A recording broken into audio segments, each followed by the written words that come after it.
अस्सलामुअलैकुम। मां government girls high school Sukhampuri JC teacher आहियां। वॾे जे पहिरियां मां क्लास अटेंड कयां पई ऐं क्लास जे दौरान जेको आहे छित जा वॾा शकर जेको आहे धमाके सां किरिया ऐं उन धमाके सां ई ॿारनि में हरासमेंट में फैलिजी वई। पर अलाह जो शुक्र आहे इन ॻाल्हि जो इम्तियाज़ शेख मिनिस्टर ऑफ एनर्जी आहे शिकारपुर जो, उन्हनि जेको आहे न त बिल्कुलु जेको आहे न सुठो नोटिस वरितो ऐं इनजे करे असांजे स्कूल में जेको आहे त DO साहब अली अकबर कलोरो ऐं उन्हनि सां गॾु जेको आहे ज़ुहैर अहमद रहियो असांजे जेको आहे पूरी इंजीनियरिंग जी टीम वठी करे असांजे स्कूल में आया ऐं असांखे हिन ॻाल्हि जी तसली ॾियारायूं आहियूं त कंहिं बि मसइले जे करे ॿारनि जी जेका आहे उहा पढ़ाई डिस्टर्ब न कई वेंदी।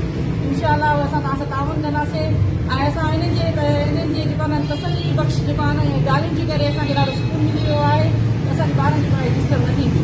छो जो एग्ज़ाम्स अचण वारा आहिनि, सेशन जेको आहे उहो एंड अप थियण वारो आहे। इन जे करे असांखे जेको आहे हाणे पुरसकून आहियूं असां हिन जी ॻाल्हियुनि खां पोइ। असां पंहिंजे स्कूल जे तरफ़ां शुक्रगुज़ार आहियां सर इम्तियाज़ शेख साहब जन जी त जेको आहे न उहे असां सां जेको आहे न हिन मसइले में असां सां गॾिजी बीठा आहिनि। Thank U sir.